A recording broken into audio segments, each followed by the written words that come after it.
나는 치유의 은사를 받지 않았어요.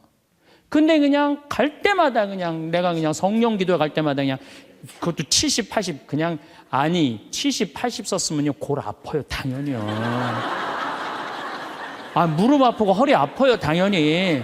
아 그걸 그냥 와갖고 하느님 그냥 신부님이 그냥 허리 아프니까 그냥 안수 좀 해달라고 그러면 그 나요 80년 동안 쓴 거를. 그럼 난 또 착하니까 해주긴 해줘요. 할머니 머리에 손을 얹고 아니 뭐 치유의 은사는 없으니까 머리에 손을 얹고 뭐라고 기도하냐면은 하느님 이 할머니 골이 아프답니다. 그래서 내가 눌러줘요. 우리 오홍진 신부님은 정말로 이 안수의 능력이 있으신 것 같아. 이쪽 쓰러진다 이쪽 100명 막 쓰러지고 막 이쪽 쓰러진다 2층 젊었을 땐 2층 쓰러진다 2층 막 쓰러지고 그랬대요 정말로. 근데 나는 그렇게 20년 동안 안수 기도를 했는데 쓰러진 사람이 한 명도 없어요. 아이 정말이에요 정말. 쓰러진 사람 한 명도 없어요. 그리고 내가 안수 기도를 하면 누르면 내가 느껴요. 내 손에서 아무것도 안 나가는 게 느껴요. 누르고 있으면 뭐가 나와야지 눌러줄 거 아니에요. 뭐가 나와야지. 그래서 내가 3년 전부터 안수 기도를 안 하는 거예요. 왜 안 하느냐면은 아무것도 안 나오는데 누르고 있는 나도 한심하고 또 아무것도 안 나오는데 머리 디미는 교우들도 불쌍하고.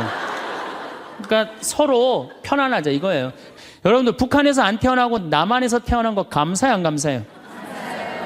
북한은요 정말로 굶어 죽어요. 굶어 죽어요. 평양 근교만 빼놓고 나머지는 다 굶어 죽는다고 보시면 돼요. 이제 겨울이 시작되면은요 이 사람들 땔감이 없어요. 석유 석탄이 없기 때문에. 그래서 산에 나무 잘라다가 또 해요. 그리고 어떤 집은 작년에는요 그 땔감조차도 없어서 밥도 못 해갖고 그대로 얼어 죽은 사람들도 많다는 거예요. 근데 우리는 얼마나 잘 먹고 잘 살아요. 감사해요 안 감사해요? 감사해요. 여러분들 후쿠시마에서 안 태어나고 대한민국에서 태어난 거 감사해 안 감사해? 그런데 왜 자살률이 세계 1위냔 말이야. 국민들이 욕심이 많아서 욕심이. 이유는 딱 한 가지예요. 욕심이 너무 많아요. 대한민국 사람들 이 정도면 잘 사는데 왜 이렇게 욕심이 많은지 모르겠어요. 황창현 신부님의 행복특강 지금 바로 시작하겠습니다. 영상이 마음에 드신다면 구독, 좋아요, 알림 설정 부탁드립니다. 영상 후반부에 요양병원 의사가 쓴 충격적인 양심 고백도 함께 들으시면 좋겠습니다. 참예수님 반갑습니다.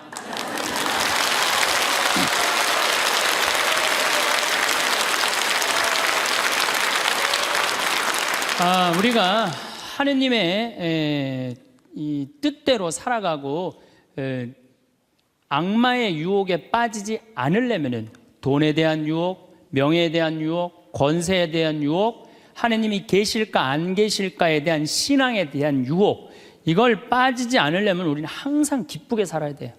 근데 기쁜 사람은 어떤 사람이 기쁘냐면 긍정적인 사람이 기뻐요. 또 어떤 사람이 기쁘냐 하면은 정말 마음을 욕심이 없는 사람이 기뻐요. 욕심이 꽉 차 있는 사람, 자식 출세하기를 바라는 사람, 돈을 많이 벌기를 바라는 사람, 그냥 높은 자리에 올라가기를 원하는 사람, 이런 욕심이 있는 사람들은요 기쁘지 않아요. 마음을 완전히 비우고 오늘 하루를 즐겁게 사는 사람. 여러분들 영어로 내가 좀 유식한 말을 영어로 선물이 뭐냐면은 프레젠트예요. 근데 오늘이라는 뜻도 영어로 프레젠트예요. 오늘은 하느님이 주신 선물이에요. 오늘은 과거 지나간 과거 여러분들 묻지 마세요. 아무리 과거를 돌이키려고 해도 과거는 돌이킬 수가 없는 거예요.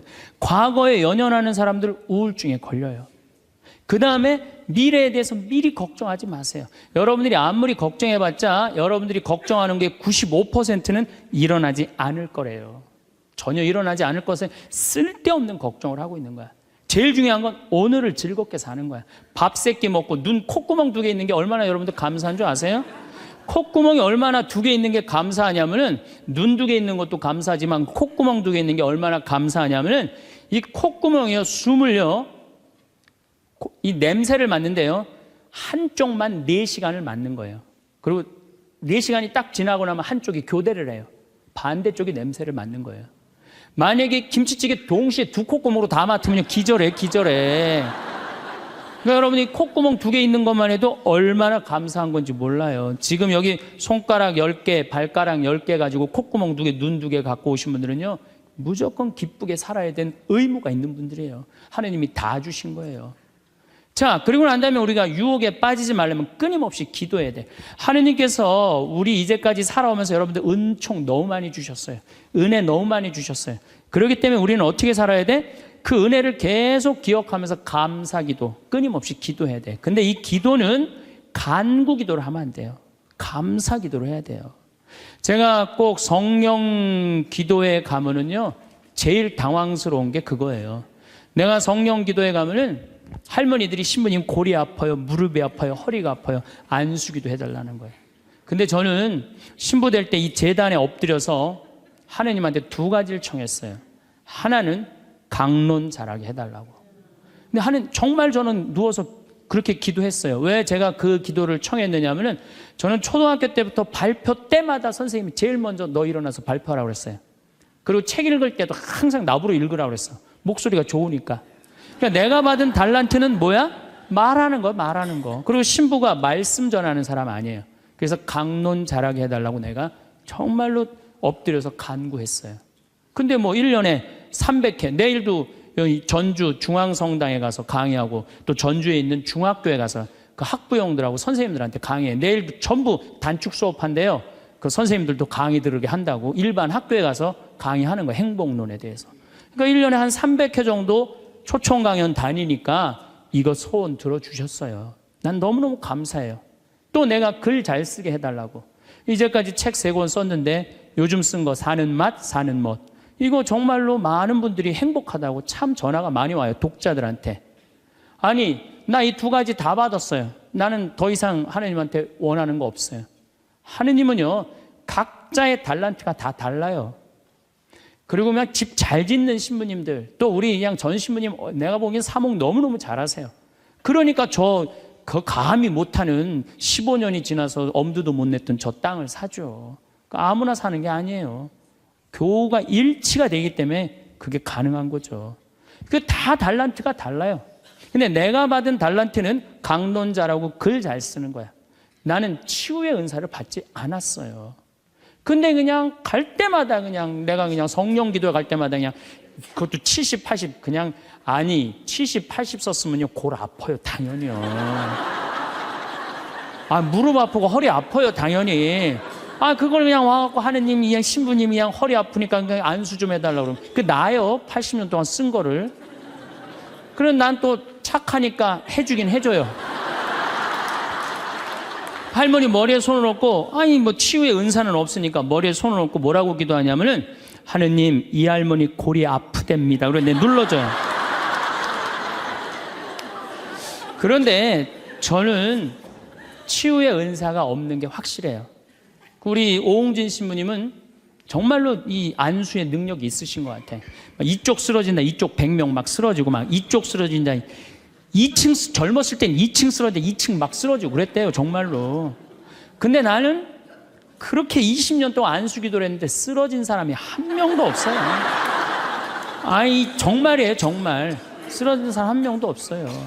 그리고 내가 안수 기도를 하면 누르면 내가 느껴요.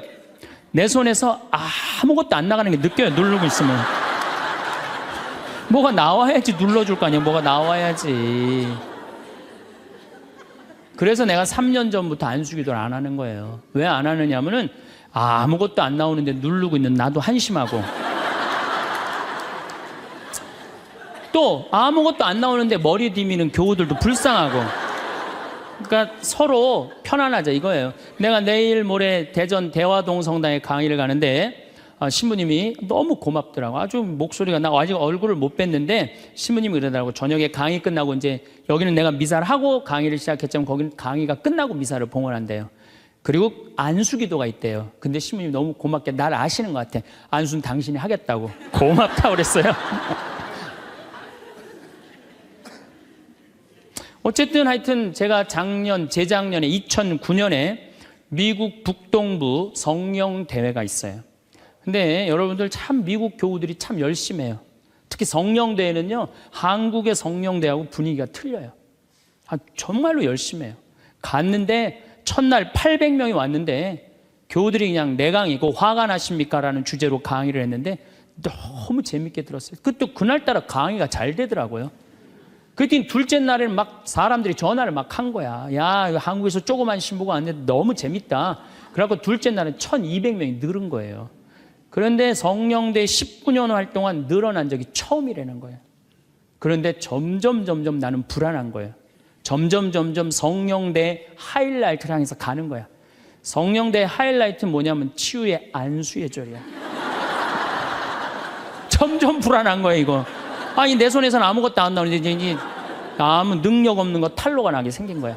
그런데 그때 같이 갔던 신부님이 청주교구 박효철 베네딕토 신부님이라고 있으세요. 전국 성령 지도 신부님이세요. 근데 그분은 내가 뵈니까 치유의 은사가 있어요. 그러니까 나는 말씀의 은사가 있지만 그분은 치유 은사가 분명히 있는 분이야. 그래서 나한테 오지 말고 박신부님한테 가라. 그것도 나하고 본명도 같아. 베네딕토. 박신부님한테 가라. 그리고 난 도망갔어요, 사실은. 그런데 그 예절을 저 강당 뒤에서 보는데요, 정말 은혜롭더라고요. 나는 죽었다 깨어나도 그렇게 못해요. 근데 그때 200명이 났어요. 정말로 내가 다음에 갔는데도 그때 치유됐다는 사람 너무 많이 만났어요. 그건 하느님의 성령 특별한 은혜가 있었던 거지. 그래갖고 이제 박 신부님 덕분에 내가 잘 마치고 이제 한국에 이제 돌아왔어요. 2010년이 됐는데 미국 북동부 성령대에서 또 전화가 왔어요. 올해 또 와달라는 거예요. 내가 화를 냈어요. 왜 자꾸 날 부르느냐. 그거 부담스럽거든요. 그거 굉장히 큰 대회니까. 아니, 내 손에서 아무것도 안 나온다는데 왜 자꾸 부르느냐.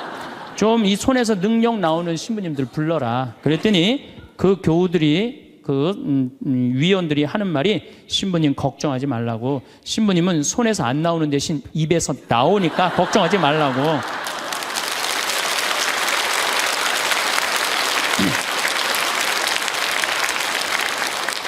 아, 그러느냐? 그렇다면 내가 가겠다. 그리고 이제 작년에 내가 또 북동부 성령대를 갔어요. 갔는데 그때 같이 갔던 신부님은 누구냐면은 우리 수원교구의 한연음 다니엘 신부님이 같이 갔어요. 이분 또 만만치 않게 영적으로 깊은 분이잖아요. 근데 이제 신부님이 먼저 강의를 가는데 갑자기 내 앞에 무릎을 꿇는 거예요. 나한테 안수기도를 해달라는 거예요. 아니, 내가 새카만 후배고 정말 내가 존경하는 선배 신부님이에요. 근데 갑자기 무릎을 꿇더니 나한테 안수기도를 해달라는 거예요. 아니, 내가 교우도 안 해주는 판국에, 아니, 하느님하고 성모님한테 정말 완전히 미쳐갖고 오로지 기도만 하는 신부님, 그분 성소하고 성물도가 너덜너덜해요. 같이 들어. 내 성소도 깨끗하고 성물도도 깨끗한데 내 거는. 그래서 내가 신부님한테 그래서 신부님, 저한테 안수기도 받으실 필요 없으시다. 신부님 같이 이렇게 영적으로 깊으신 분이 나같이 이렇게 어린 후배 신부한테 뭐하러 받느냐. 그냥 들어가셔라. 근데 신부님이 하시는 말씀이 나는 황 신부한테 기적을 바라는 게 아니다. 사제의 축복을 받고 싶다. 또 이거 또 어떻게 안 해줄 수가 있어? 그래서 그냥 떨리는 마음으로 신부님 머리에 손을 얹었어요. 근데 내가 깜짝 놀랐어요. 이게 내 손에서 안 나오다 보니까 신부님 머리에서 나오더라고.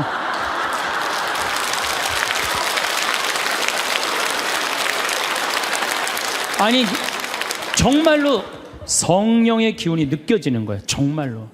이야, 이러는 수도 있구나. 이게 내가 안 나오면 머리에서 나오는 수도 있구나. 하지만은 우리가 하느님을요, 골 아프면 골 고쳐주고, 머리 아프면 머리 고쳐주고, 무릎 아프면 무릎 고쳐주고, 허리 아프면 허리 고쳐주는 분이 아니에요. 하느님은요, 찬양 받으실 분이에요.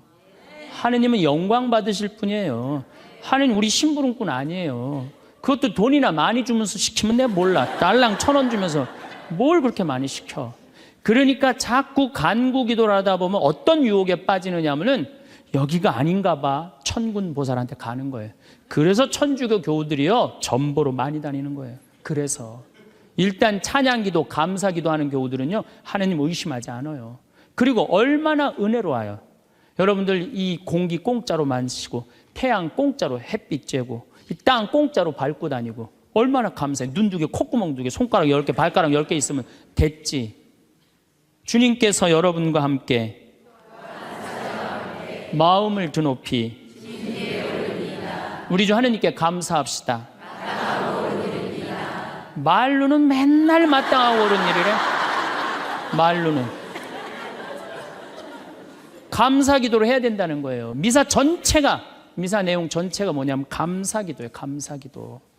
그래서 여러분들 오늘 이후부터는 끊임없이 기도해야 되는데 어떤 기도를 해? 감사 기도를 해라는 감사 기도. 그리고 진정한 기도는 어떤 게 진정한 기도냐면은 저도 그런 기도를 많이 드려요. 하느님, 내가 당신의 나라를 위해서, 당신의 하늘나라를 위해서, 당신의 정의를 위해서 내가 무슨 일을 했으면 좋겠습니까? 나를 어떻게 당신이 쓰실 생각을 갖고 있습니까? 이렇게 물어볼 때 하느님의 뜻을 헤아릴 수가 있는 거예요. 그러니까 성당에는 하느님 뜻을 실천하려고 나오는 거지 하느님이 내 뜻을 실천하라고 성당에 나오는 게 절대 아니다. 근데 우리 많은 교우들은 그걸 착각하고 있는 거예요. 예수님도 마태오복음 그 산상설교의 5장, 6장, 7장에 뭐라고 그러셨어요? 주의 기도를 가르쳐 달라고 그러니까 뭐라고 그랬어요? 너희들은 기도할 때 많은 말 하지 말아라. 하늘에 계신 우리 아버지 이름이 거룩히 빛나시며 아버지의 나라가 오시며 아버지의 뜻이 뭐라고 그래요? 하늘에서와 같이 땅에서도 이루어지소서. 그렇게 기도하라고 그랬잖아요. 근데 우리는 그냥 성당에 나와서 계속 내 뜻만 계속 어필하는 거예요. 더욱이 여러분들 예수님하고 친해요, 안 친해요? 친하지도 않으면서 그냥 계속 이것이 해줘라. 여러분들 이 생각 해봐요. 정말 친한 친구가 와서 부탁하면은 들어줘요, 안 들어줘요? 힘들어도 들어줘요. 내가 좀 고통스럽더라도 그걸 나눠줘요. 생전 본 적도 없는 친구가 와서 딱 오더니 1,000원 주더니 야, 내가 정말로 필요한 게 있는데 나 좀 도와줘라. 도와주고 싶어요, 안 도와주고 싶어요? 도와주고 싶지가 않다는 거예요. 그래서 여러분들 기도는 뭐냐면 일단은 예수님하고 친구 되기 위해 하는 거예요. 예수님하고 대화하는 거예요. 대화를 해서 예수님, 당신이라면은 이 땅을 사겠습니까? 안 사겠습니까?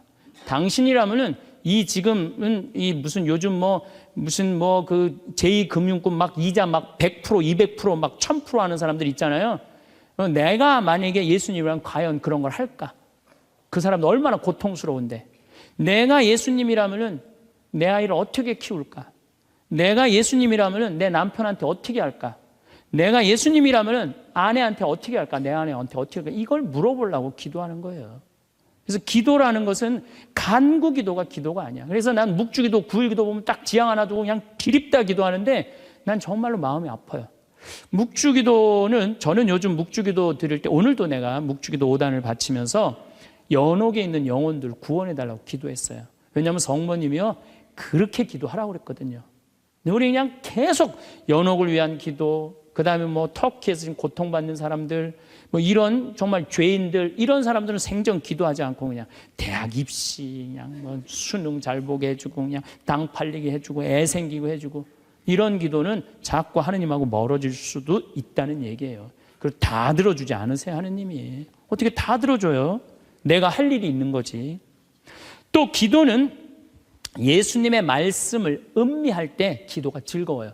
예수님 묵상할 게 너무 많지 않아요? 예수님에 대해서 나는 예수님 말씀 중에 내 눈 속에 있는 들보는 보지 못하면서 남의 눈에 있는 티끌을 빼주려고 그러느냐. 자기 눈에는 들보는 못 보고 남의 눈에 티끌. 이거 내가 살아오면서 나도 그렇겠지만은 정말로 많이 봐요, 우리가. 그래서 나의 잘못, 나의 험, 나의 약점, 이거를 항상 볼 수 있도록 노력해야 되는데 우린 그런 걸 안 해요. 예수님 말씀 틀린 말 하나도 없어요. 사람이 안식을 위해서 있는 것이 아니라 안식일이 사람을 위해서 있는 것이다. 이것도 얼마나 멋있어요. 저는 요즘 오늘 국회 통과했다고 그러더라고요. FTA. 근데 난 판단이 안 서요. 왜냐하면 이거 FTA 누가 시작했냐면 노무현 대통령이 시작했어요. 그때는 한나라당이 쌍수를 들고 반대했어요. 그때는 이번에는 이명박 대통령 FTA 하니까 이번 민주당이 쌍수를 들고 반대했어. 나는 누가 옳은지 구분이 안 돼. 그러니까 믿음이 안 가는 거예요. 믿음이 안 가는 거예요. 나는 정말로 사람을 위한 일이 뭔가, 예수님이 과연 어떤 의미에서 이런 말씀을 했는가, 참 묵상할 거리가 너무 많죠. 또 너희들 무엇을 먹을까, 무엇을 입을까, 무엇을 마실까 걱정하지 말아라. 하늘에 나는 새도 다 먹여줄 거다. 그리고 내일을 걱정하지 마라. 내일 걱정은 내일이 할 것이다. 그날 고생은 그날로 충분하다. 여러분들 오늘 하루 종일 일하고 여기 오신 분들 많으시죠? 얼마나 피곤해. 가서 씻고 누워서 그냥 쉬고 싶은데 여기까지 온 분 예수님, 내가 지금 예수님 이 자리에 있으면은 이 말 하고도 남았을 것 같아. 너희도 오늘 고생으로 충분한데 내일 걱정하지 말아라. 내가 다 알아서 해줄게. 예수님 분명히 그랬을 거예요. 이 말씀을 내 마음 안에 살아 움직일 때 여러분들은 진리가 너희를 자유롭게 하리라 처럼 정말로 자유롭게 살 수 있어. 근데 예수님 말씀이 하나도 없어.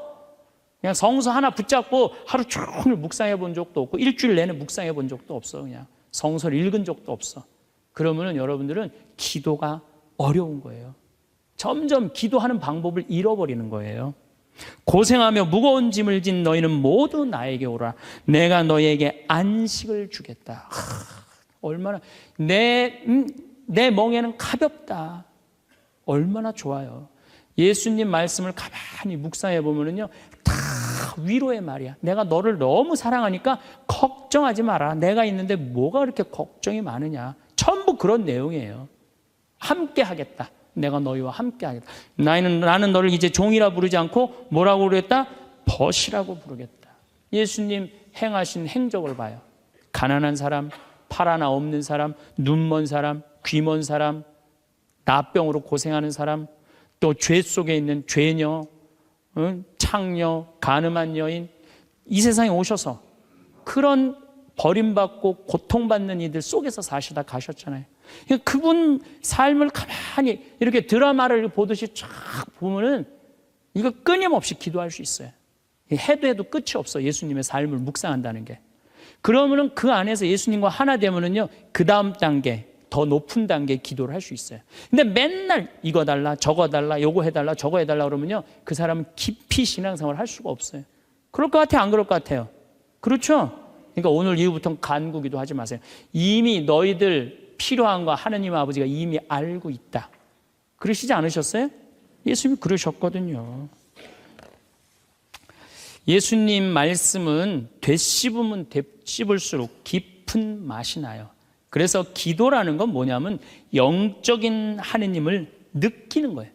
영적인 하느님을 느끼는 거. 자, 우리가 기도가 구송 기도가 있다고 그러죠?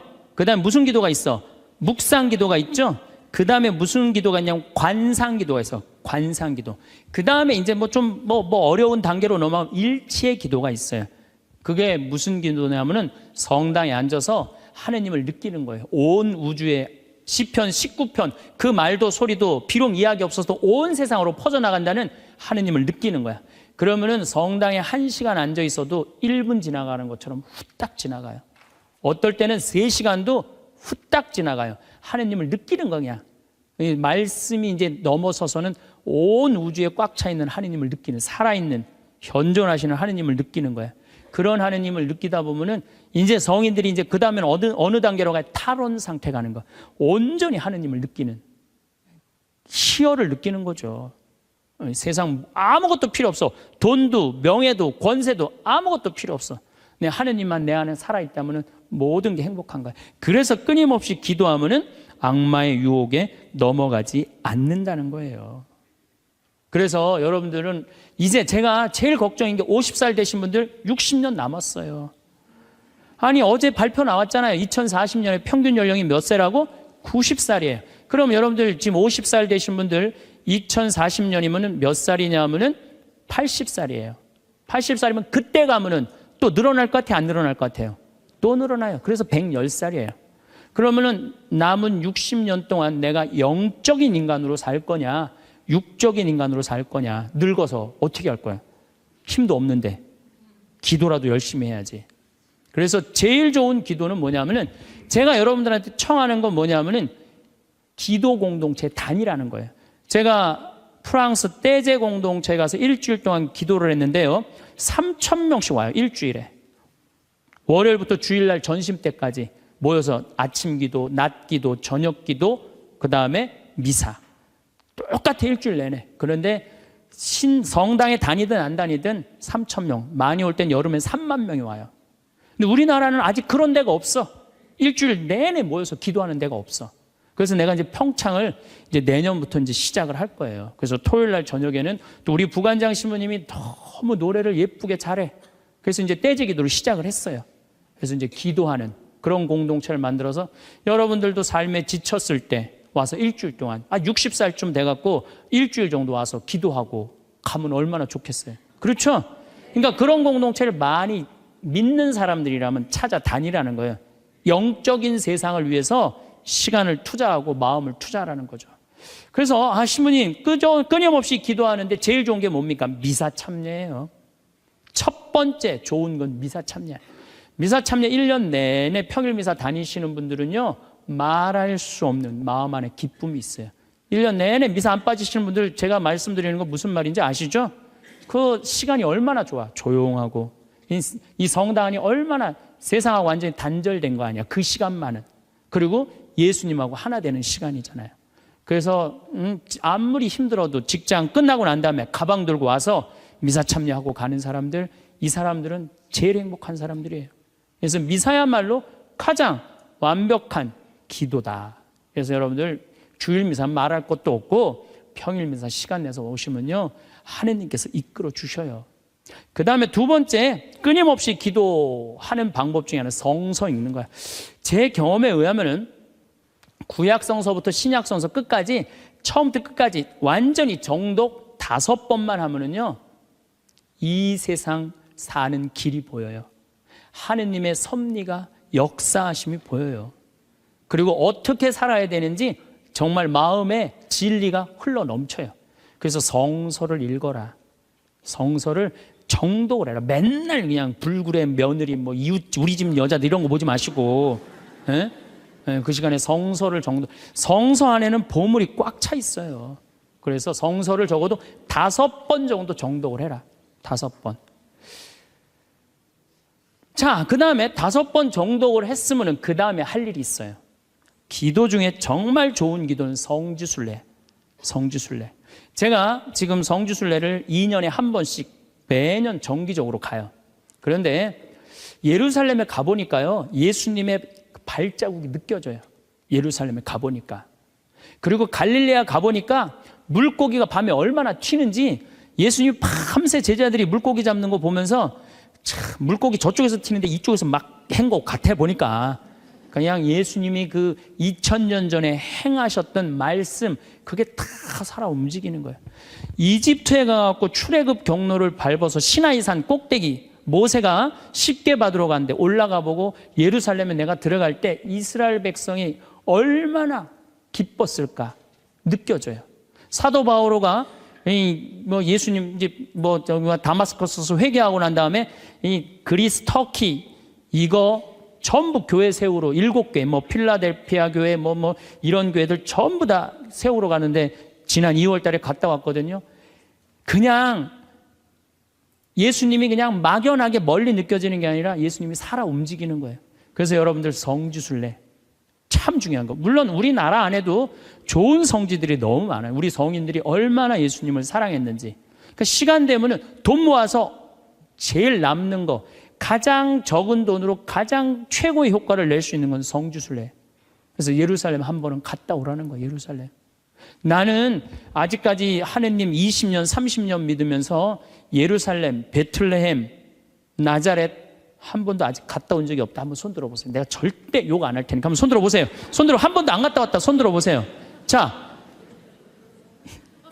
이 사람들 이거 회개해야 되는 사람들이에요. 자, 여러분들 이 세상에 한 번 오셨어. 내가 하느님을 믿어. 하느님을 믿는데 예수님이 활동하고 가신데 한 번 좀 가보고 싶지 않아요? 그럼 지금부터 개 모으세요. 개 모으셔갖고, 나는 우리 여의도 순복음교회가 한 번 거기 성주순례를 갔는데 몇 명이 한 3,000명이 갔다. 3,000명. 3,000명이. 여러분들도 우리 능평성당 내가 있을 때 어른들 700명 갔잖아요. 한번 한 2년 개 모아갖고 우리 전신부님이랑 한번 1,000명 한번 쫙 한번 가봐요. 그럼 아마 일생 일대 너무 은혜를 많이 받을 거예요. 그 은혜는 마치 이스라엘 백성이 에집트를 200만 명이 뭐 200명 그건 뻥이겠지만은 어쨌든 하여튼 가듯이 그런 뜨거움을 아마 느끼실 거예요. 저는 그래서 우리가 끊임없이 기도하는데 정말 좋은 거는 성지순례다. 돈 모아서 성지순례 가라. 다시 한번 말씀드리지만 재물은 쓴 것만 재물이에요.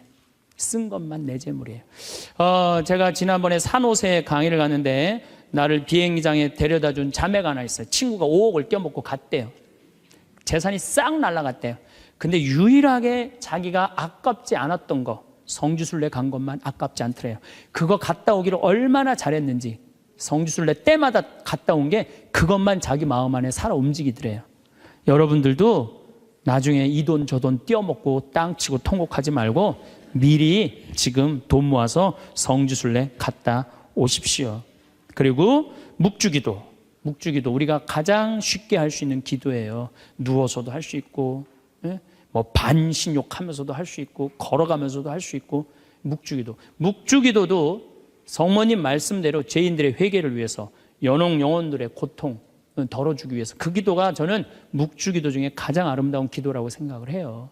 그래서 우리의 기도를 불쌍한 영혼들이 많이 기다리고 있으니까 그런 지향을 두고 그냥 수능 잘 보게 해주고 애 생기게 해주고 월세 나가게 해주고 땅 팔리게 해주고 그런 기도하지 마시고, 이렇게 끊임없이 기도하는 사람은요 악마의 유혹에 빠질 시간이 있겠어요 없겠어요? 당연히 없어요. 당연히. 자, 그 다음에 어떤 처지에서든 감사하여라. 감사하는 사람 또 유혹에 안 빠져요. 여러분들 북한에서 안 태어나고 남한에서 태어난 거 감사해요 안 감사해요? 북한은요 정말로 굶어 죽어요. 평양 근교만 빼놓고 나머지는 다 굶어 죽는다고 보시면 돼요. 이제 겨울이 시작되면은요 이 사람들 뗄감이 없어요. 석유 석탄이 없기 때문에. 그래서 산에 나무 잘라다가 또 해요.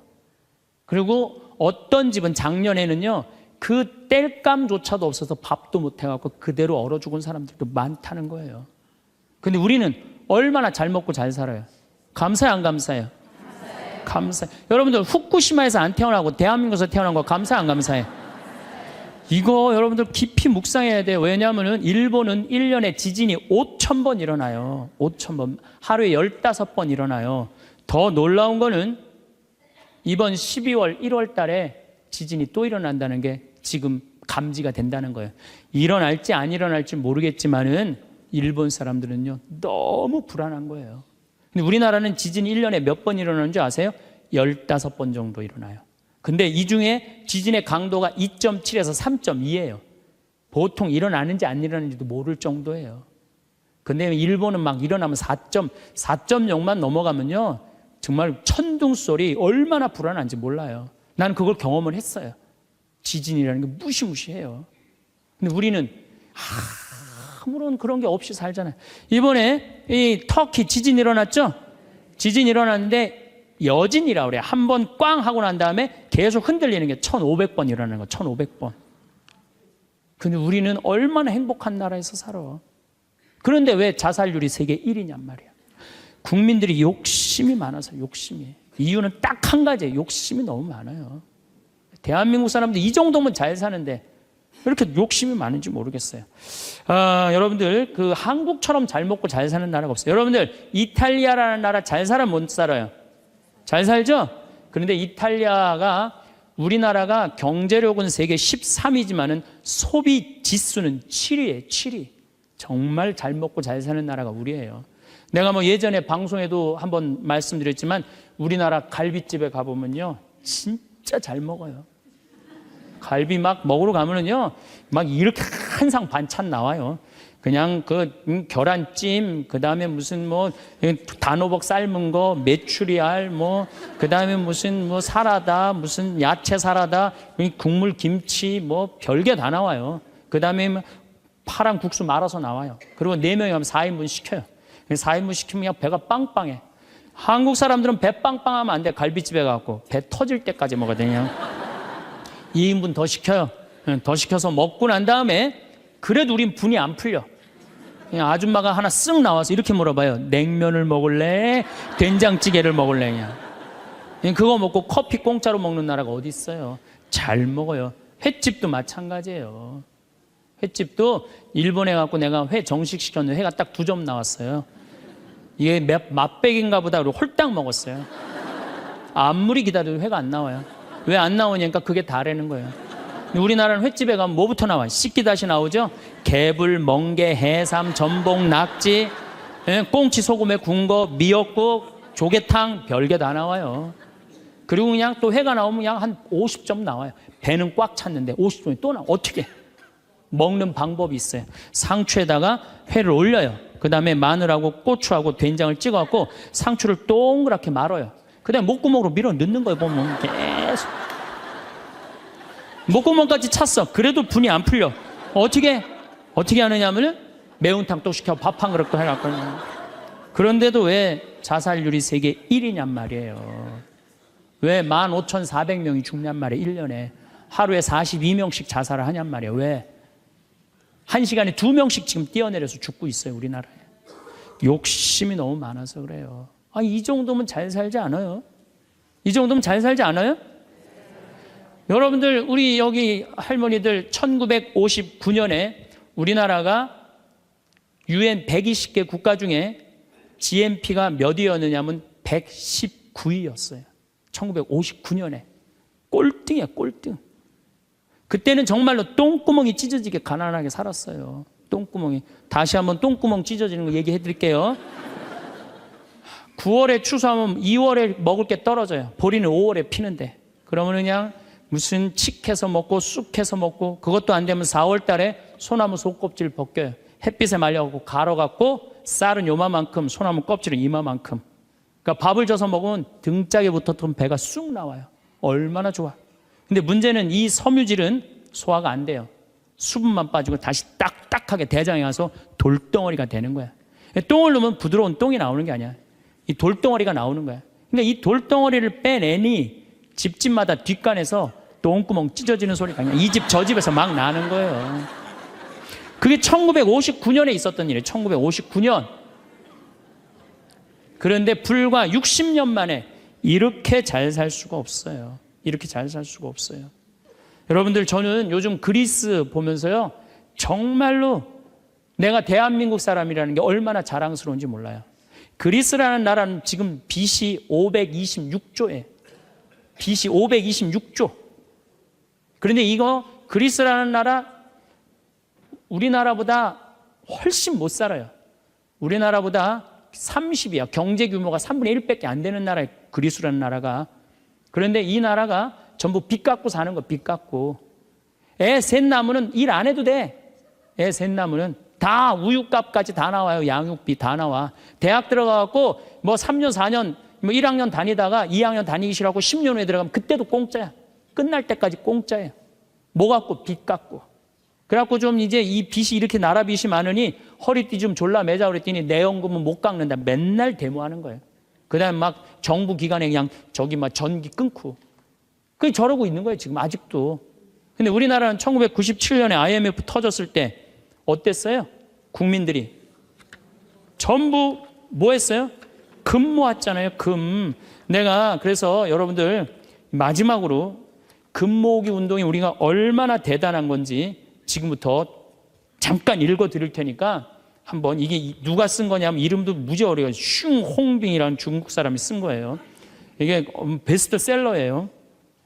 냉전 시기 미국의 맹방이던 또 하나의 나라 한국은 금융위기가 닥치자 미국의 구원에 손을 내밀었다. 한국 사람들은 미국이 그토록 단호하게 거절하리라고는 꿈에도 생각하지 못했다. 우리가 도와달라고 그랬는데요, 싹 거절했어요. 월가를 대표하는 재무부는 끝까지 반대했다. 심지어 올브라이트가 경제학을 모른다고 비난하기까지 했다. 결국 클린턴 대통령은 재무부에 손을 들어주었다. 여기서 그 다음에 중요한 얘기가 나와요. 재무장관 로버트 루빈이 보기에 이번 위기야말로 한국 경제의 빗장을 열어젖힐 절호의 기회다. 그러니까 이제 IMF 때 우리나라에 들어와서 기업 다 먹을 기회다, 이 얘기예요. 그는 구원을 청하는 옛 맹방인 한국을 과거보다 훨씬 가혹한 조건으로 대하라고 지시했다. IMF는 미국 재무부의 압력 아래 한국의 원조 조건에 온갖 가혹한 조건을 덧붙였다. 그래서 우리나라가 얼마나 고통스러웠어요. 한국이 즉시 미국에 유리한 조건으로 미국과의 모든 무역 마찰을 해결할까지 포함했다. 그동안 마찰이 많은데 미국한테 다 손들었어요. 분노한 한국민들은 IMF가 언제나 미국 편에 서서 갖가지 불합리한 조건을 내건다고 비난했다. 한국 정부는 하는 수 없이 미국의 조건들을 받아들이고 미국이 은행 지점들을 한국에 설립하도록 허락했다. 시티은행, 그 미국 은행이에요. 외국 기업들이 보유할 수 있는 상장회사의 지분은 원래는 26%나 이 운영권을 못 갖고 있었는데 그때 50% 상향 조절했어요. 외국인이 개인이 소유할 수 있는 기업의 주식 지분은 7%에서 50%로 늘어났어요. 그래갖고 외환은행 전부 다 론스타한테 뺏긴 거죠.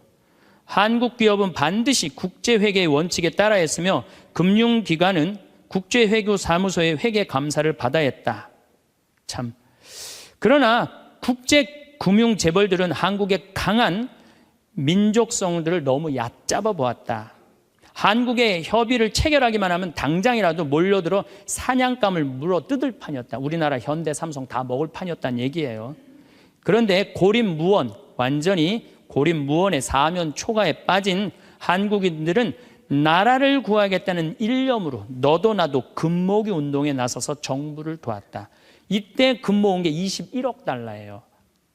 한국에 돈 한 푼도 없었을 때. 놀라운 거는 금모기 하고부터는 5억 달러 수출 계속 적자였다가 이때부터 흑자로 전환하기 시작해. 이게 흑자의 출발점이 돼요. 금모기 운동이. 그래서 이걸 극복한 나라예요. 서양의 기업들은 한국 대기업을 거의 하나도 사들이지 못했다. 한국 경제는 가장 어려웠던 1998년 여름의 악몽에서 완전히 빠져나올 수 있도록 수출을 빠르게 회복했다. 금모기 운동부터 그랬다는 거예요. 국제금융재벌들과 미국 재무부는 공연히 헛물만 켜다가 만셈이 되었다. 뿐만 아니라 한국으로 하여금 정부가 경제를 주도할 절대적인 필요성을 확실히 깨닫게 해줬다. 마이크로소프트가 한국 최대의 소프트웨어 기업을 삼키려는 시도도 물 건너 갔어요. 그러니까 미국 애들이 그때 한국 다 살라고 그랬어요. 근데 그것도 못 샀고 8개의 한국 지방 소프트웨어 기업들에게 그 몫이 돌아갔다. 다 우리나라 기업들이 다 샀다는 얘기예요. 포드가 기아 자동차를 구입하려던 계획도 빗나가 버렸다. 그때 기아가 망했거든요. 근데 빗나가서 우리가 금 모아서 현지 기업이 포드의 꿈을 현대가 구했죠. 꿈을 보기 좋게 꺾어준 것이다. 이렇게 우리나라가 그 IMF를 벗어난 민족이야. 그런데 이렇게 대단한데 아니 정치를 보면은 사회를 보면 한국이 현찮다고 그래. 내가 보기에는 한국이 대단한데 얼마나 대단해. 그리스하고 우리나라하고 정반대 아니에요.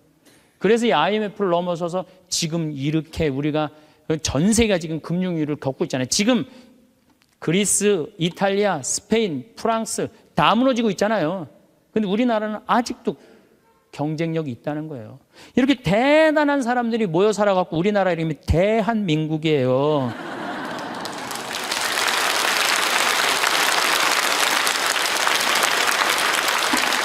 아니 그럼 이렇게 기가 막힌 나라에 살면서 국민들이 감사해야 될 거 아니야. 감사는 온데간데 없고 원망, 비난 맨날 이런 것만 있어요. 그러니까 국민들이 안 행복한 거야. 그래서 나는 사도 바오로가 항상 기뻐하여라. 끊임없이 기도하여라. 어떤 처지에서든 감사하여라. 이것이 우리 주 예수 그리스도를 통하여 드러내신 하느님 아버지의 뜻이다. 그러니까 여러분들 신앙생활하는 사람은요. 어떻게 해야 돼? 항상 기뻐하고 끊임없이 기도하고 어떤 처지에서든 감사해야 되는데 대한민국 처지는 괜찮다. 나머지 왜 괜찮은지는 다음 시간에 제가 또 이어서 강의를 하도록 하겠습니다. 감사합니다. 부모님이 날로 노쇠하는 모습에 대부분의 자녀들은 안타까움을 느끼고 있을 겁니다. 하지만 그런 생각을 진지하게 해보는 사람은 드뭅니다. 오히려 부모의 자식 걱정이 더 크고 이런 부모-자식 관계 때문에 자식은 자칫 부모가 늙어가는 데 대해 심각하게 생각하지 못하는 경우가 많은 것 같습니다. 문제는 어느 순간 부모님이 건강 수명을 넘기면서 발생합니다.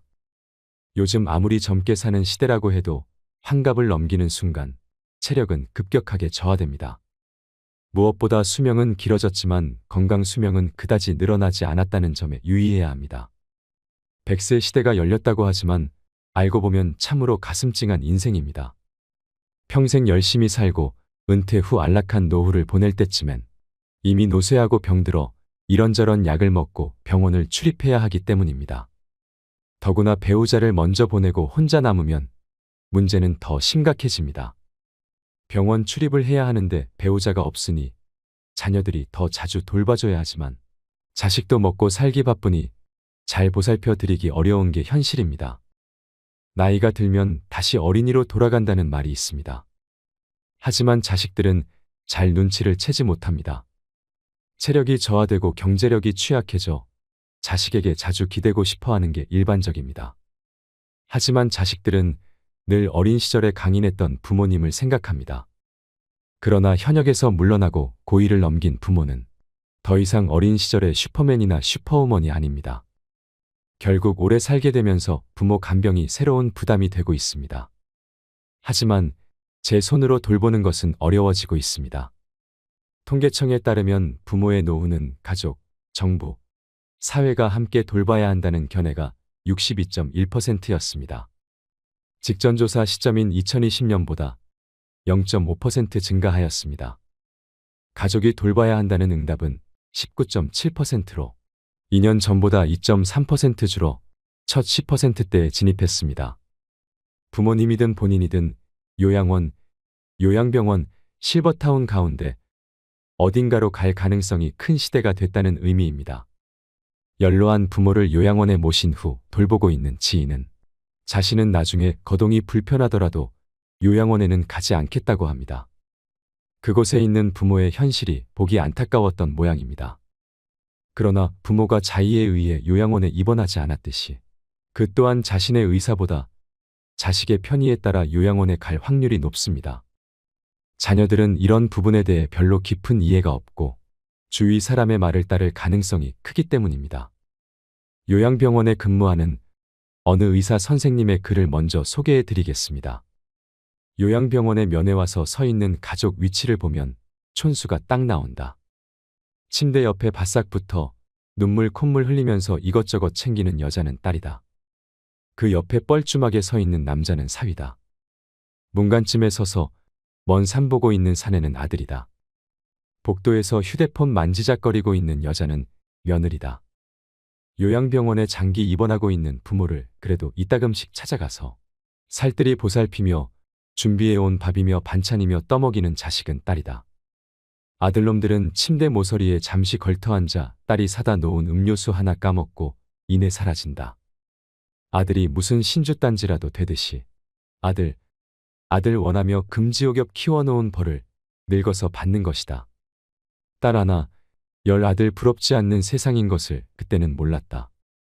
오늘도 우리의 미래가 될 수많은 그들이 창살 없는 감옥에서 의미 없는 삶을 연명하며 희망 없는 하루하루를 보내고 있다. 그들도 자신의 말로가 그렇게 될 줄은 전혀 몰랐을 것이다. 자신과는 절대 상관이 없는 이야기라고 믿고 싶겠지만 그것은 희망사항일 뿐 결코 남의 이야기가 아니다. 우리는 나이가 들고 서서히 정신이 빠져나가면 어린애처럼 속이 없어지고 결국 원하건 원치 않건 자식이 있건 없건 마누라나 남편이 있건 없건 돈이 있건 없건 잘 살았건 잘못 살았건 세상 감투를 썼건 못 썼건 잘났건 못났건 대부분 요양원이나 요양병원에서 생의 마지막을 보내게 된다. 그곳은 자기가 가고 싶다고 해서 갈 수 있는 것도 가기 싫다고 해서 안 가는 곳도 아니다. 늙고 병들고 정신이 혼미해져서 자식들과의 대화가 단절되기 시작하면 갈 곳은 그곳밖에 없다. 산 사람들은 살아야 하니까 두고 보면 안다. 그래도 어쩌랴. 내 정신 가지고 사는 동안에라도 맛있는 거 먹고 가고 싶은 곳 가보고 보고 싶은 것 보고 하고 싶은 것 하면서 즐겁고 재미있게 살아야지. 기적 같은 세상을 헛되이 보낼 수는 없지 않겠는가. 부모가 마음과 다른 말을 하시는 건 자녀가 걱정할까 봐입니다. 자녀가 부모의 그런 말씀을 믿으려 하는 건 부모보다 자신을 먼저 생각해서입니다. 이것이 자식입니다. 나 역시 자녀에겐 그런 부모입니다. 하지만 부모님에게 조금만 더 관심을 가져주세요. 아프신 데는 없으세요? 늙으면 다 아프지. 지낼만은 해. 부모님의 몸 상태 변화를 잘 관찰하세요. 식사를 잘 씹으시는지, 허리가 더 굽은 것은 아닌지, 지속적인 통증이 있으신 건 아닌지, 말귀가 어두워진 것은 아닌지, 잘 하시던 일을 최근 들어 어려워하시지는 않은지, 설령 문제 해결이 어렵더라도 자녀의 관심은 따뜻한 위로가 됩니다. 또 나이가 들면 죽어야지 이렇게 말씀하시는데 연세가 많은 부모님도 죽음은 무섭습니다. 죽음은 나이와 상관없이 누구나 무섭습니다. 연명 치료를 원치 않는다면 가족이 함께 사전의료의향서를 작성하세요. 살고 죽는 것으로 헤어지는 것이 아닌 죽음으로 다시 만나는 것, 죽음을 맞이하는 그 순간, 다시 만나자는 가족의 말은 큰 위안이 될 것입니다. 부모님은 늘 괜찮다고 하시지만 면회 온 손주에게 줄 용돈이 없어서, 줄 간식이 없어서 속상해 하시고, 또 엄마를 보러 온 아들에게 마지막으로 엄마로서 밥 한 끼 해주지 못하는 것을 너무 안타까워 하십니다. 가끔 전화해서 엄마라고 불러주세요. 이러나 저러나 자녀의 목소리를 들어야 안심하시는 것이 부모니까요. 어느 한 어머니가 자식들에게 쓴 편지를 읽어드리겠습니다. 요양원에 나를 보낼 자식에게. 가족들은 요양원 생활을 하겠다는 내 생각에 반대할지도 모른다. 그러나 대부분의 우리 세대들이 그리 생각하는 것처럼 나도 가족들의 짐이 되고 싶지 않다. 그렇게 해야 내 마음이 편할 것 같다. 그래서 몸은 가라앉아도 정신이 양호하다면 내 스스로 요양원을 찾을 것이다. 하지만 알츠하이머 병 등으로 그런 판단조차 할 수 없는 때가 온다면 그때 나를 요양원으로 보내라고 이 글을 통해 부탁하련다. 얘들아, 나의 뇌가 나와 너희들을 내 기억에서 밀어냈을 때 나를 요양원으로 보내다오.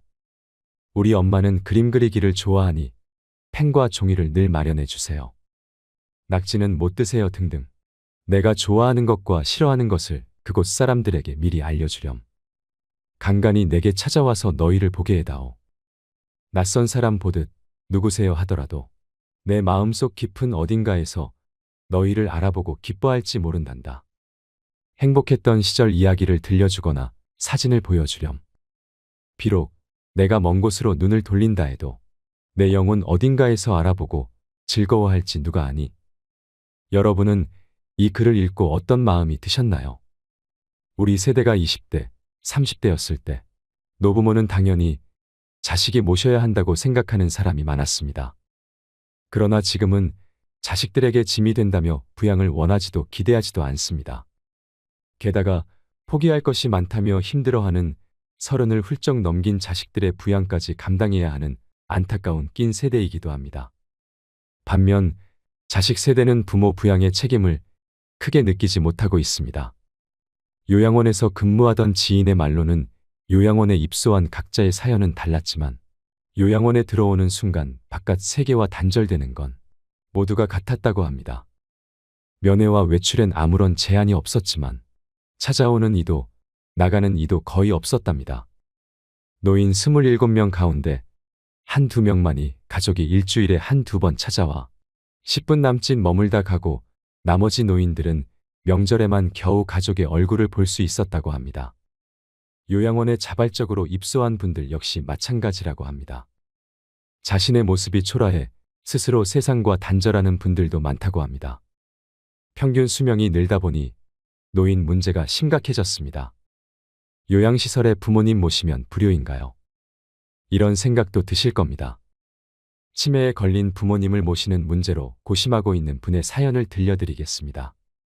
언제나 제 유년 시절 기억 속에 포근하고 유쾌한 모습으로 남아있는 어머니. 그런 어머니가 치매에 덫에 걸리신 지 벌써 2년째입니다. 제 나이 59살, 어머니는 벌써 80대시니 무리도 아니지요. 그런데도 여전히 어머니가 방금 전 식사한 것도 잊으시고 밥을 찾으실 때마다 화장실에서 뒤처리를 하지 못해 헤매는 모습을 볼 때마다 억장이 무너집니다. 어머니를 돌보는 일을 저보다 더 많이 하게 되는 아내를 볼 면목도 없습니다. 이제 어머니도 아내도 모두 노인인데 얼마나 지치겠습니까? 결국 얼마 전 장남인 제가 5 동생을 모았습니다. 무거운 마음으로 요양병원 얘기를 꺼냈죠. 다들 말이 없더군요. 내심 제가 계속 어머니를 모시길 바라는 눈치였어요. 그래도 저희 가족이 고생을 하니까 차마 말은 못하고 어떡하지 걱정만 하더군요. 결국 아무런 결론을 내리지 못했습니다. 동생들에게 어렵게 말은 꺼냈지만 저도 사실 결정이 바로 서진 않습니다. 어머니가 우릴 어떻게 키웠는데 요양병원이라니요. 이런 불효자가 있을까요? 하지만 매일 마주하는 현실이 너무 어렵습니다. 저는 어떻게 해야 할까요? 이와 같은 고민을 안고 사는 가정은 더 이상 소수가 아닙니다. 부모를 집에서 모셔야 효도라는 걸 머리로는 알지만 사회구조가 변화하면서 효자 노릇이 버거운 사람이 많습니다. 과거처럼 어르신 부양을 가족이 도맡는 것만이 진짜 효도일까요? 먼저 제도적 변화와 함께 필요한 건 각 개인과 가정이 우리 집안의 노년기에 대해 함께 대화하고 합의점을 찾는 것입니다. 부모님이 온전할 때 스스로 고민하고 내 건강이 안 좋아지면 특정 요양시설에 맡겨달라고 자녀에게 이야기를 꺼내는 것도 한 방법이며 그 대신 일주일에 식사 한 번은 꼭 같이 하자는 등의 조건을 다는 것이 좋을 것 같습니다. 부모님 부양 방식에 대한 결정을 내리기까지 가족 내 눈치 싸움도 적지 않은 만큼 분란을 줄이기 위해 이견을 조율할 조정자를 결정할 필요도 있습니다. 상황이 나빠지기 전에 가족이 미리 협의하고 필요하다면 주 보호자를 정해 그 사람에게 결정의 정권을 맡기는 것도 좋은 방법입니다. 어쩔 수 없이 요양원이나 요양병원에 장기 입원하고 있는 부모님은 가족에 대한 그리움과 고독이 가득하실 것입니다. 힘들더라도 최대한 자주 찾아가서 살뜰히 보살피고 대화를 나누시면 좋겠습니다. 삶의 지혜를 느끼시는데 도움이 되는 좋은 글을 소개해 드리겠습니다. 어느 요양병원 의사가 쓴 글입니다. 몇 년 전 일이다. 나와 같은 병실에 80세가 넘으신 할아버지가 계셨다. 할아버지의 병은 깊었다. 할머니는 성경을 읽으며 지극정성으로 할아버지 곁을 지켰다. 아침 저녁으로 할아버지 가족들이 병실을 다녀갔다. 내 아버지, 이번엔 못 일어나신다. 이젠 화장실 걸음도 못 하신다. 조금 전에도 의사가 호스로 오줌 빼주고 갔다. 할머니는 눈물을 글썽이며 아들에게 말했다. 아들은 아무 말이 없었다. 그날 저녁 할아버지 막내딸이 병실로 찾아왔다. 지방에서 올라온 막내딸은 할아버지 손을 잡고 한참을 울었다. 할아버지는 말이 없었다. 막내딸은 3일 동안 할머니와 함께 병실에서 잠을 잤다. 아빠, 나 이제 가봐야 하거든. 아빠하고 같이 있고 싶은데 그럴 수가 없어. 김서방 출근도 시켜야 하고 아이들 학교도 보내야 해. 그녀는 울먹이며 늙으신 아버지 가슴에 얼굴을 묻었다. 아빠 옛날 일 기억나. 아빠하고 나하고 매일 들길을 걸어서 학교 갔었잖아. 여름 장마 때면 아이들은 잔뜩 부른 개울물 앞에서 늘 아빠를 기다렸어. 작은 아이들을 한 명씩 가슴에 안아 개울물을 건네주었지. 아빠는 사랑이 많은 선생님이었으니까. 아빠가 학교에서 숙직하던 날 기억나지? 엄마가 싸준 도시락을 들고 내가 눈밭을 걸어서 아빠에게 갔던 날. 내 발바닥 꽁꽁 얼었다고 아빠가 따뜻한 배 안으로 내 발을 집어넣었잖아. 얼마나 차가웠을까. 막내딸은 울음을 삼키며 할아버지 가슴에 다시 얼굴을 묻었다. 딸의 울음소리에도 할아버지는 말이 없었다. 아빠, 나 이제 가야 돼. 꼭 다시 일어나야 돼. 아빠 꼭. 옆자리에 서 있던 할머니가 막내딸의 손을 끌었다. 어여 가거라 어여. 내 아버지 다 알아들으셨을 게다. 할머니는 막내딸을 데리고 병실 밖으로 나갔다. 잠시 후 할머니는 눈물을 닦으며 병실 안으로 들어왔다. 조금 전에 나간 아이가 우리 막내딸이라오. 아버지 사랑을 많이 받고 자랐지요. 응석바지로 자라 지금도 아빠 하잖아요. 이제 제 아버지 눈이나 감으면 와야지 뭐. 아버지를 끔찍히 좋아했는데 아버지 얼굴을 마지막으로 본다고 생각하니 얼마나 슬펐을까. 바로 그때 할아버지 목소리가 들려왔다. 임자, 임자.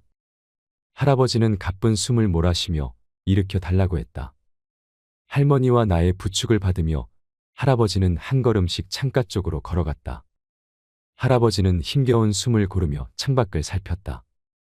창문 밖 멀지 않는 곳에 정문 쪽으로 걸어가는 막내딸의 뒷모습이 보였다. 할아버지는 오른팔을 들었다. 딸의 뒷모습을 어루만지듯 할아버지는 유리창을 쓰다듬었다. 딸을 향해 마지막 인사를 하는 할아버지의 눈가로 눈물이 가만가만 흘러내렸다. 오늘 소개해드린 사연과 글로 요양원이나 요양병원에 계신 부모님에 대한 그리움과 사랑을 느낄 수 있는 시간이 되었다면 좋겠습니다. 마지막으로 제가 가장 좋아하는 글을 소개해드리고 마무리하겠습니다. 아버지는 울 장소가 없어 슬픈 사람입니다. 아버지란 누구인가? 아버지란 기분이 좋을 때 헛기침을 하고 겁날 때 너털 웃음을 짓는 사람이다. 아버지란 자기가 기대한 만큼 아들, 딸의 학교 성적이 좋지 않을 때 괜찮아, 괜찮아 하면서도 속으로는 몹시 화가 나는 사람이다. 아버지의 마음은 먹칠을 유리로 되어 있다. 그래서 잘 깨지기도 하면서 속은 잘 보이지 않는다. 아버지란 울 장소가 없어서 슬픈 사람이다. 아버지가 아침 식탁에서 급하게 일어나서 가는 곳은 즐거운 일만 기다리고 있는 것은 아니다. 아버지는 머리가 세게 달린 용과 싸우러 나간다. 그것은 피로와 일과 직장 상사에게 받는 스트레스다. 아버지란 내가 아버지 노릇을 하고 있나? 내가 정말 아버지다운가 하는 자책을 매일 하는 사람이다. 아버지란 자식을 결혼시킬 때 한없이 울면서도 얼굴에는 웃음을 나타내는 사람이다. 아들, 딸이 밤늦게 돌아올 때에는 어머니는 10번 걱정하는 말을 하지만 아버지는 10번 현관문을 쳐다본다. 아버지의 최고 자랑은 자식들이 남들에게 칭찬받을 때이다. 아버지가 가장 꺼림칙한 속담이 있다. 그것은 가장 좋은 교훈은 손수 모범을 보이는 것이다라는 속담. 아버지는 늘 자식들한테 그럴듯한 교훈을 하면서도 정작 자신이 모범을 보이지 못하기 때문에 이 점에 있어서 미안하게 생각도 하고 남 모르는 콤플렉스도 가지고 있다. 아버지는 이중적인 태도를 곧잘 취한다. 이유는 아들, 딸이 나를 닮아 주었으면 하고 생각하면서도 나를 닮지 않아 주었으면 하는 생각을 동시에 하기 때문이다. 아버지에 대한 생각은 나이에 따라 달라진다. 그러나 그대가 지금 몇 살이든 아버지에 대한 현재의 생각이 최종적이라고 생각하지 말라. 일반적으로 나이에 따라 변하는 아버지 인상이 있다. 4살 때 아빠는 무엇이나 할 수 있다. 7살 때 아빠는 아는 것이 정말 많다. 8세 때 아빠와 선생님 중 누가 더 높을까? 12세 때 아빠는 모르는 것이 많다. 14세 때 우리 아버지는요. 세대 차이가 나요. 25세 때 아버지를 이해하기는 하지만 기성세대는 같습니다. 30세 때 아버지의 의견도 일리가 있죠. 40세 때 여보 이 일을 결정하기 전에 아버지의 의견을 들어봅시다. 50세 때 아버님은 훌륭한 분이셨어. 60세 때 아버지께서 살아계셨다면 꼭 조언을 들었을 텐데. 아버지란 돌아가신 뒤에도 두고두고 그 말씀이 생각나는 사람이다. 아버지란 돌아가신 후에야 보고 싶은 사람이다. 아버지는 결코 무관심한 사람이 아니다. 아버지가 무관심한 것처럼 보이는 것은 체면과 자존심과 미안함 같은 것이 어우러져서 그 마음을 쉽게 나타내지 못하기 때문이다. 아버지의 웃음은 어머니의 웃음보다 2배쯤 농도가 진하다. 울음은 10배쯤 될 것이다. 아들, 딸들은 아버지의 수입이 적은 것이나 지위가 높지 못한 것에 대하여 불만이 있지만 아버지는 그런 마음에 속으로만 운다. 아버지는 가정에서 어른인 채 해야 하지만 친한 친구나 마음이 통하는 사람을 만나면 소년이 된다. 아버지는 어머니 앞에서 기도는 안 하지만 혼자 차를 운전하면서는 큰 소리로 기도도 하고 누구인가에게 의지한다. 어머니의 가슴은 봄과 여름을 왔다 갔다 하지만 아버지의 가슴은 가을과 겨울을 오고 간다. 부모가 되고 나이가 들다 보면 어린 시절에 부모에게 불효했던 것을 뒤늦게 깨닫고 마음 아파한다. 나도 그러했기에 자식이 나를 서운하게 하는 일이 있다 해도 이해하려 한다. 아쉬움과 후회 속에서 살아가는 것이 인생이니까. 때가 되면 식물들은 꽃과 잎을 떨굴 준비를 한다. 꽃은 세상을 아름답고 향기롭게 꾸미고 벌과 나비에게 꿀을 주고 다음 세대의 번식을 위해 열매를 맺은 후에는 떨구어 대지를 향한다. 잎도 줄기의 작용인지 아니면 잎이 알아서 떨어지는 것인지는 알 수 없으나 가을이 되면 낙엽이 된다. 식물들이 때를 알아 꽃이나 단풍으로 마지막을 예쁘게 장식하고 떨어지듯 우리도 인생의 끄트머리에 있는 때를 미리 생각하며 아름다운 마무리가 될 수 있게 준비하는 것은 어떨까? 자식을 한 명이라도 키워보신 분은 다 아실 겁니다. 내 몸 아픈 것보다 내 자식 아픈 게 가슴에 더 사무치도록 힘들다는 것 말입니다. 여러분, 행복한 노년의 삶을 위해서는 노선으로 살아야 합니다. 어느덧 60 고개를 넘기고 나면 일주일이 하루 같다고 할까요? 아무런 하는 일도 없이 무난전화도 뜸하게 걸려오다가 어느 날부터인가 뚝 끊기고 맙니다. 이럴 때 내가 영락없는 노인임을 깨닫게 됩니다. 노인이 돼봐야 노인 세계를 확연히 볼 수 있다고 할까요? 노인들의 삶도 가지가지입니다. 노선이 있는가 하면 노학이 있고, 노동이 있는가 하면 노옹이 있고, 노광이 있는가 하면 노고가 있고, 노공이 있는가 하면 노추도 있습니다. 노선은 늙어가면서 신선처럼 사는 사람입니다. 이들은 사랑도 미움도 놓아버렸습니다. 성냄도 탐욕도 벗어버렸습니다. 선도 악도 털어버렸습니다. 삶에 아무런 걸림이 없습니다. 건너야 할 피안도 없고 올라야 할 천당도 없고 빠져버릴 지옥도 없습니다. 무심히 자연 따라 돌아갈 뿐입니다. 노학은 늙어서 학처럼 사는 것입니다. 이들은 심신이 건강하고 여유가 있어 나라 안팎을 돌아다니며 산청 경계를 유람합니다. 그러면서도 검소하여 천박하지 않습니다. 많은 벗들과 어울려 논일며 베풀 줄 압니다. 그래서 친구들로부터 아낌을 받습니다. 틈나는 대로 갈고 닦아 학술논문이며 문해작품들을 펴내기도 합니다. 노동은 늙어서 동심으로 돌아가 청소년처럼 사는 사람들입니다.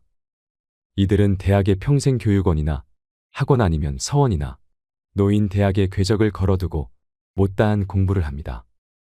식영주역 등 한문이며 서예며 정치 경제 상식이며 컴퓨터를 열심히 배웁니다. 수시로 여성 학우들과 어울려 여행도 하고 노래며 춤도 추고 즐거운 여생을 보냅니다. 노옹은 문자 그대로 늙은이로 사는 사람입니다. 집에서 손자들이나 봐주고 빈집이나 지켜줍니다. 어쩌다 동네 노인정에 나가서 노인들과 화투나 치고 장기를 두기도 합니다. 형편만 되면 따로 나와 살아야지 하는 생각이 늘 머릿속에 맴돌지요. 노광은 미친 사람처럼 사는 노인입니다. 함량 미달에 능력은 부족하고 주변의 존경도 못 받는 처지에 감투 욕심은 많아서 온갖 장을 도맡아 합니다. 돈이 생기는 곳이라면 체면 불사하고 파리처럼 달라붙습니다. 권력의 끈앞풀이라도 잡아보려고 늙은 몸을 이끌고 끊임없이 여기저기 기웃거립니다. 노고는 늙어가면서 아내를 잃고 외로운 삶을 보내는 사람입니다. 20대의 아내는 마냥 귀엽기만 합니다. 30대의 아내는 기호식품 같다고 할까요? 40대의 아내는 어느덧 덮서서는 안 될 가재도구가 되어버렸습니다. 50대가 되면 아내는 가보의 자리를 차지합니다. 60대의 아내는 문화재를 넘어서 국보의 위치에 올라 존중을 받게 됩니다. 그런 귀하고도 귀한 보물을 잃었으니 외롭고 쓸쓸할 수밖에요. 노공은 늙어서 수중에 돈 한 푼 없는 사람입니다. 아침 한술 뜨고 나면 집을 나와야 합니다. 갈 곳이라면 공원 광장뿐입니다. 점심은 무료 급식소에서 해결합니다. 석양이 되면 내키지 않는 발걸음을 돌려 집으로 들어갑니다. 며느리 눈치 슬슬 보며 밥술 좀 떠넣고 골방에 들어가 한숨 잡니다. 사는 게 괴롭습니다. 노추는 늙어서 추한 모습으로 사는 사람입니다. 어쩌다 불치의 병을 얻어 다른 사람 도움 없이는 한시도 살 수 없는 못 죽어 생존하는 가련한 노인입니다. 인생은 자기가 스스로 써온 시나리오에 따라 자신이 연출하는 자작극이라 할까요? 나는 여태껏 어떤 각본을 창작해왔을까 생각해보지만 이젠 고쳐 쓸 수가 없습니다. 그러나 이 연출의 핵심은 남은 인생의 후반전을 어떤 자세로 살아가느냐에 있습니다. 바로 노선으로 사는 일입니다. 천상병 시인의 노래처럼 아름다운 이 세상 소풍이라 생각하며 여유롭고 아름답게 살 일일 것입니다. 이상으로 책틀맨이었습니다. 오늘도 끝까지 시청해 주셔서 감사드립니다.